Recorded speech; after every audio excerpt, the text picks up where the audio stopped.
This is a scary defensive line.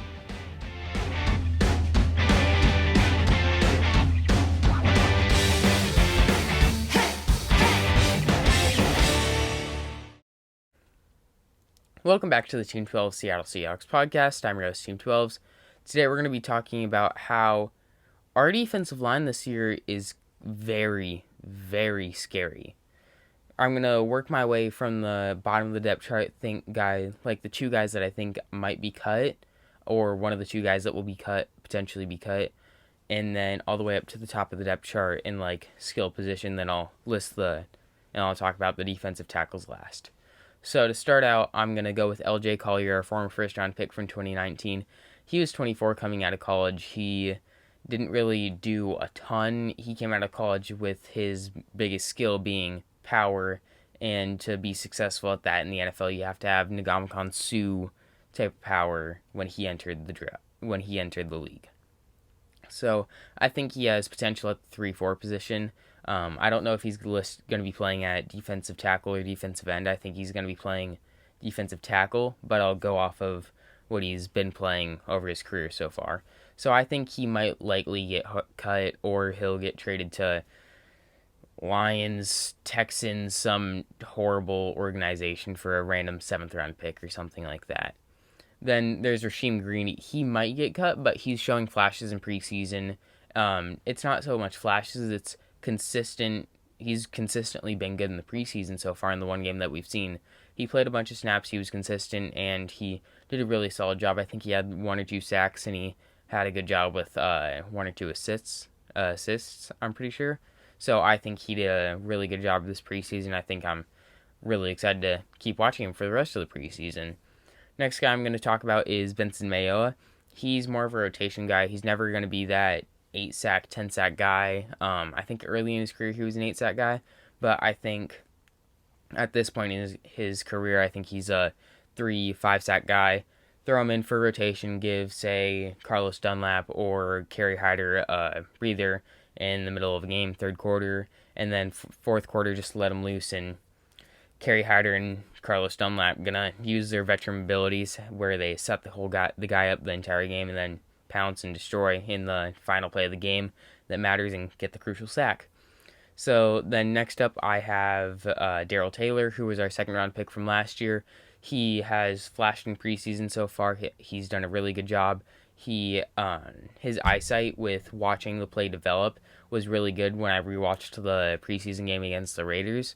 I saw him consistently watching the quarterback above the offensive lineman's face and watching the play. So, say quarterback starts running outside the pocket, he'd push off, move back a little bit, watch, and say a guy would be moving around in the linebacker section, middle of the field. He'd drop back down a couple steps, and then he'd maybe try and just keep it so the play didn't come towards his direction, try and force him to make a bad play.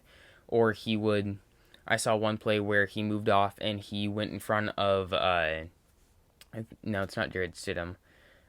He's a meme of the NFL, the Raiders backup quarterback. I don't know why I forgot his name.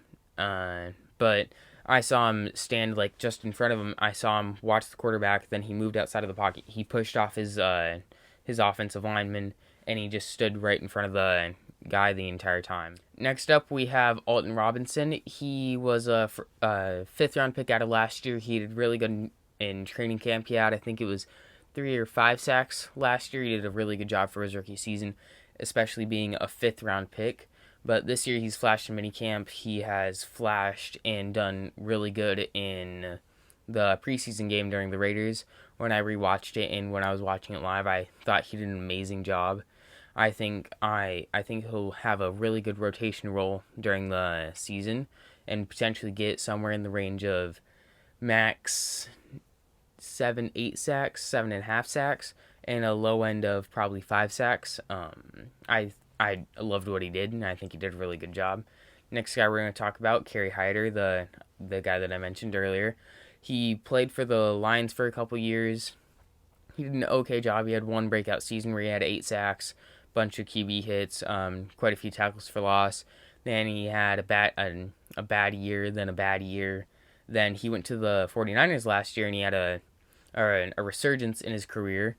He had 8.5 sacks, I think it was, like 18 QB hits, then 17 tackles for loss. It was a really good season. He was their sack leader last year. Now he's coming over to the Seahawks defense, where we have Carlos Dunlap, the other rotation guys, and who I'm about to talk about with the defensive tackles. Next up, I have Carlos Dunlap, the defensive end that we traded for from the Bengals. He did a really amazing job last year with his veteran presence and his veteran abilities, with not just being a rookie or a young guy that just bull rushes every single time and gives it all. He would set up people during the entire game. Like week 8, he set up the offensive tackle the entire game, and then last play of the game, he hits him with a finesse move, and he tackles Kyler Murray for a sack to win the game. That wasn't a coincidence. He set him up that entire game just because he knew, hey, later in the game, I might need a crucial sack. I'm going to set this guy up and go in the opposite direction that I've usually been going, or do an opposite move of what I've been doing. So I think he is going to get, I think he really has a motive to get 13 sacks this year. He really wants to get to 100 sacks in his career this year. So I think he has the ability to do that. I know he can do that. His reps and snaps on the field might be a little limited, but I think he could squeeze a couple 2-3 sack games in, 1 or 2 of those, then rest of the games get one sack here and there. And I think he definitely has a really good chance of being the Seahawks sack leader and getting to that 13 sack mark and making our defense to that elite state that he was during the NASCAR package days of Legion of Boom, which I think the NASCAR package is going to be called the Cheetah package this year, because Daryl Taylor actually mentioned the Cheetah package, and it's pretty much just send everybody, but it's such an amazing package to send a bunch of people with, and I'm really excited to see it if they do bring it in as the Cheetah package, since people got the film, and you've been running the same stuff for 10 plus years. They know what you're going to be running, so I'm really excited to see him out there. And now let's move to the defensive tackles. First up, we have our big guy right in the middle. We have Al Woods, who's going to be blocking up the centers and players like that. Just big guy, run stopper. He's kind of going to do that thing that Snacks did the other year, where just does what Puna did last year, takes up the middle, good run stopper. We're going to have maybe LJ Collier slide in with Puna Ford.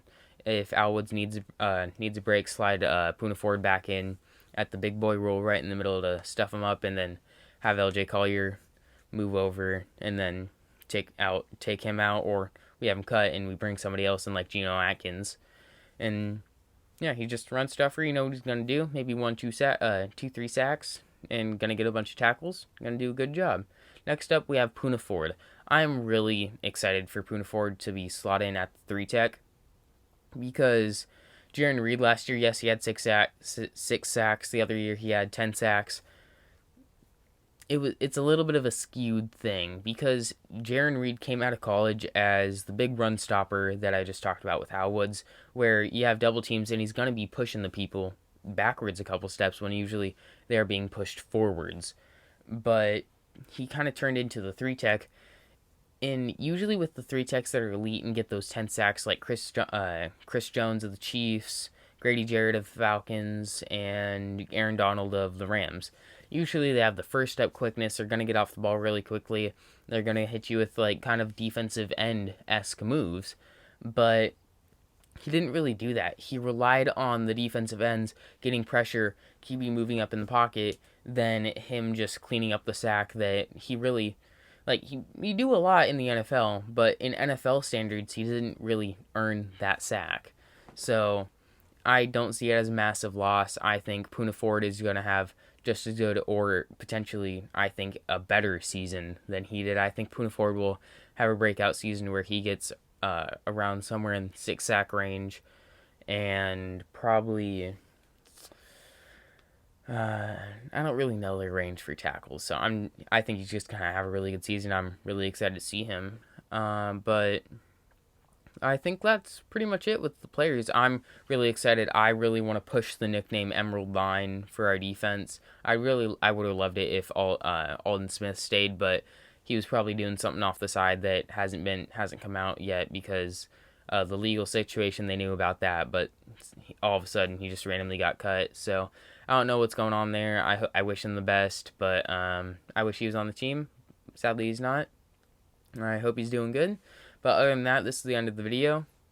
If you did enjoy, please consider liking and subscribing. It helps way more than you think.